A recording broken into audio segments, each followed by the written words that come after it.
day driving motorcycle thanks to my cousin, and we're in like a little parking lot here in the temple in Vientiane, so let's go.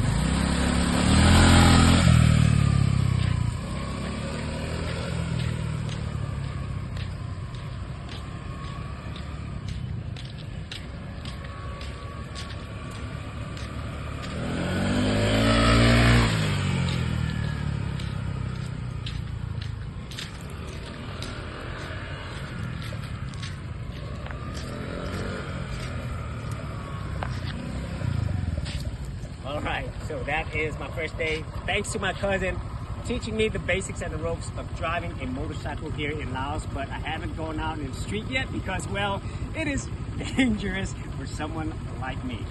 Come on,